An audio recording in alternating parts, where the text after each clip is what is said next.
Hare Krishna, Krishna Krishna, Hare Hare। हरे कृष्णा।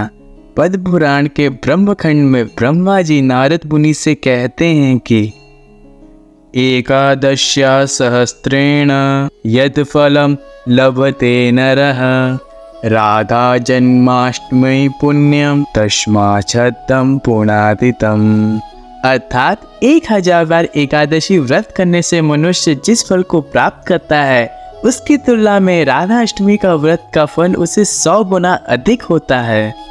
इस विषय में आगे बताते हुए ब्रह्मा जी ये कहते हैं कि गंगा आदि तीर्थ स्थल में स्नान करने से जिस फल की प्राप्ति होती है उस फल की प्राप्ति भगवान श्री कृष्ण की प्राण प्रिया राधा जी की अष्टमी का व्रत करने से होती है। राधा रानी का आविर्भाव दिवस राधा अष्टमी व्रत की महिमा ऐसे ही अनेक शास्त्रों में वर्णित की गई है।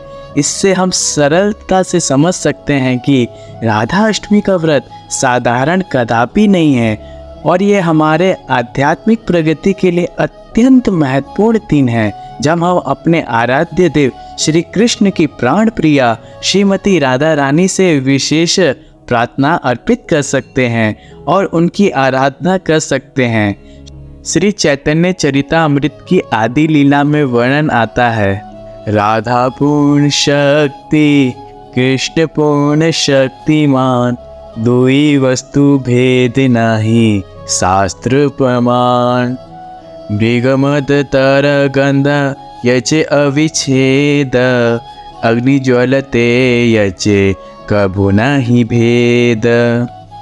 राधा कृष्ण ऐचे सदा एक ही स्वरूप लीला रस आस्वादिते धरे दुई रूप। अर्थात राधा पूर्ण शक्ति है, कृष्ण पूर्ण शक्तिमान। शास्त्रों के अनुसार इन दोनों में कोई भेद नहीं। जिस प्रकार कस्तूरी से उसकी गंध और अग्नि से उसकी ताप को अलग नहीं किया जा सकता, उसी प्रकार राधा और कृष्ण को अलग नहीं किया जा सकता। ये दोनों एक ही स्वरूप है। केवल लीला रस का आस्वादन करने के लिए उन्होंने 2 रूप धारण किए हैं। श्रीमती राधा रानी की कृपा के बिना कृष्ण भक्ति और कृष्ण सेवा प्राप्त करना असंभव है। जब भी कोई भक्त भगवान श्री कृष्ण के पास जाता है तो श्रीमती राधा रानी ही उसे भगवान के पास लेकर जाती है। श्रीमती राधा रानी का स्थान सर्वोपरि है और ऐसी श्रीमती राधा रानी का आविर्भाव दिवस यानी राधा अष्टमी की तिथि जो कि आती है भाद्र मास के शुक्ल पक्ष की अष्टमी के दिन, और इस बार की राधा अष्टमी का पर्व आ रहा है 11 सितंबर 2024 बुधवार के दिन।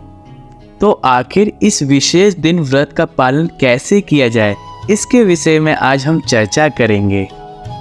तो देखिए, अगर आप राधा अष्टमी व्रत का संपूर्ण नियम और श्रद्धापूर्वक पालन करना चाहते हैं तो आपको सबसे पहले राधा अष्टमी के दिन प्रातःकाल ब्रह्म मुहूर्त में उठ जाना चाहिए। ब्रह्म मुहूर्त यानी सूर्य उदय से 1.5 घंटे पहले का समय। प्रातःकाल उठकर स्नान इत्यादि से स्वच्छ होकर घर में यदि मंदिर या भगवान का स्थान है तो उसे स्वच्छ करें। उसके बाद भगवान को जगाकर उन्हें कुछ भोग अर्पित करें, फिर उनकी मंगला आरती करें। यदि आप घर में मंगला आरती नहीं कर सकते तो नज़दीकी मंदिर में जाकर आरती करें या फिर ऑनलाइन उसका दर्शन कर सकते हैं। इस्कॉन वृंदावन या मायापुर के YouTube चैनल पर आप मंगला आरती का दर्शन प्रातः 4:30 बजे कर सकते हैं।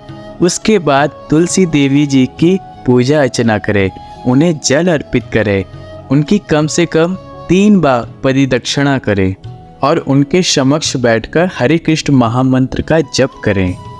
राधा अष्टमी के दिन इस हरे कृष्ण महामंत्र की अधिक संख्या में माला जप करने का संकल्प लेना चाहिए, क्योंकि इस हरे कृष्ण महामंत्र में जो हरे शब्द आता है वह राधा रानी का प्रतीक है। इसलिए राधा अष्टमी के दिन यदि आप भगवान श्री कृष्ण के नाम का अधिक जाप करते हैं तो इससे श्रीमती राधा रानी अत्यंत प्रसन्न होती हैं। राधा अष्टमी के दिन यदि संभव है तो दोपहर 12 बजे तक संपूर्ण नीराजन उपवास करना चाहिए। यदि नीराजन आपके लिए संभव ना हो तो आप जल पर उपवास रह सकते हैं।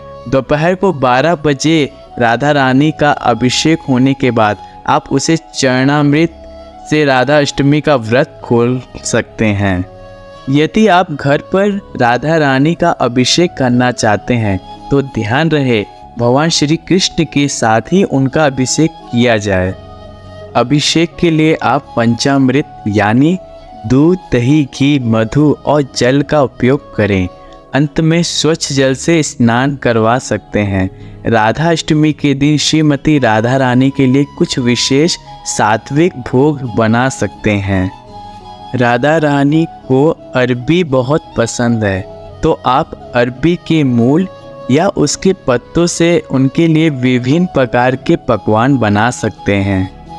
क्या आप जानते हैं भगवान श्री कृष्ण के लिए जो भी भोग बनता है और जो उन्हें अर्पित किया जाता है वो सारा श्रीमती राधा रानी की अध्यक्षता में बनता है। और गोलोक वृंदावन में श्रीमती राधा रानी प्रतिदिन श्री कृष्ण के लिए विशेष व्यंजन तैयार करती हैं। और आपको जानकर आश्चर्य होगा कि वह एक वस्तु को सिर्फ एक ही बार बनाती है। यानी अगर एक बार उन्होंने भगवान के लिए रसमलाई बना दी तो बस उसके बाद वो कुछ और ही बनाएंगी, दोबारा रसमलाई कभी नहीं आएगी। और श्रीमती राधा रानी आखिर भगवान श्री कृष्ण के लिए प्रतिदिन क्यों भोजन बनाती हैं, उसके पीछे एक बड़ी सुंदर और रोचक कथा है। अगर आप ये कथा सुनना चाहते हैं तो आप हमें कमेंट में ज़रूर बताएं। हम आपके लिए इसके लिए विशेष वीडियो बनाएंगे। और साथ ही साथ अगर आपने अभी तक हमारा चैनल सब्सक्राइब नहीं किया है तो जल्द से जल्द कर दीजिए, जिससे आपको आगे की नोटिफिकेशन ज़रूर मिले। दोपहर को अभिषेक के बाद आप संपूर्ण दिन एकादशी या फिर अन्य प्रसाद ले सकते हैं। उस दिन प्रयास करना चाहिए कि प्रमाण स्तोत्र से अधिक श्रीमती राधा रानी के विषय में श्रवण और पाठन किया जाए। राधा रानी को पसंद करने के लिए आप इस दिन मुख्यतः 2 कार्य कर सकते हैं। ऐसे कार्य जिससे वे आप पे विशेष कृपा करेंगे और वह आपसे प्रसन्न होकर आपको श्री कृष्ण की अमृत रस प्रदान करेंगी। पहला कार्य भगवान श्री कृष्ण के नाम का अधिक से अधिक जाप करना। जहाँ भी भगवान श्री कृष्ण का नाम उच्चारण होता है वहाँ श्रीमती राधा रानी की कृपा दृष्टि बनी रहती है। इसलिए इस दिन संकल्प लेना चाहिए कि आप हरे कृष्ण महामंत्र की कम से कम 16, 25, 32 या फिर 64 माला का जाप करेंगे। दूसरा कार्य आप इस दिन यह कर सकते हैं कि आप श्री कृष्ण के नाम का प्रचार कर सकते हैं। जितना अधिक मात्रा में आप श्री कृष्ण के बारे में अन्य लोगों को बताएंगे उतना ही अधिक मात्रा में श्रीमती राधा रानी आप पर प्रसन्न होंगी।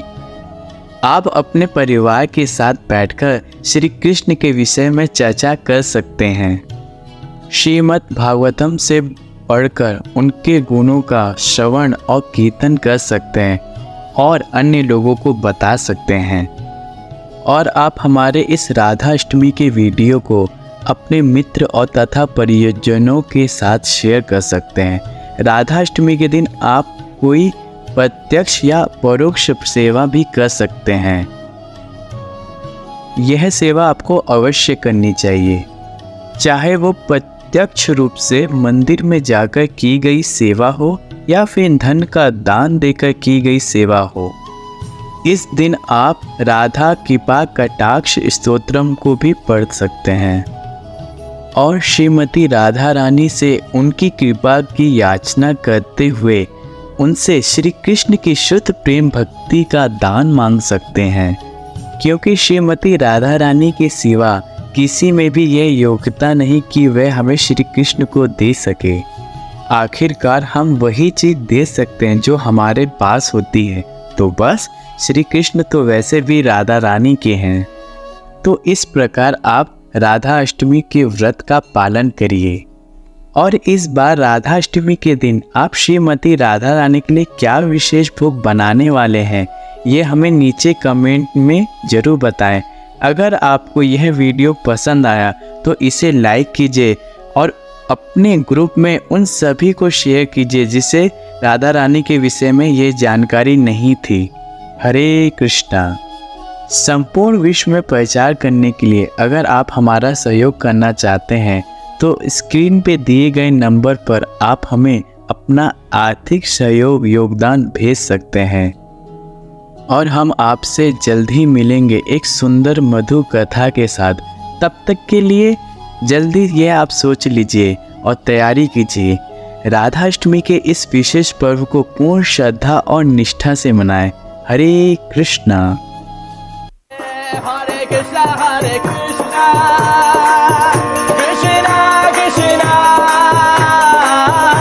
Hare Hare, Hare Rama, Hare Rama.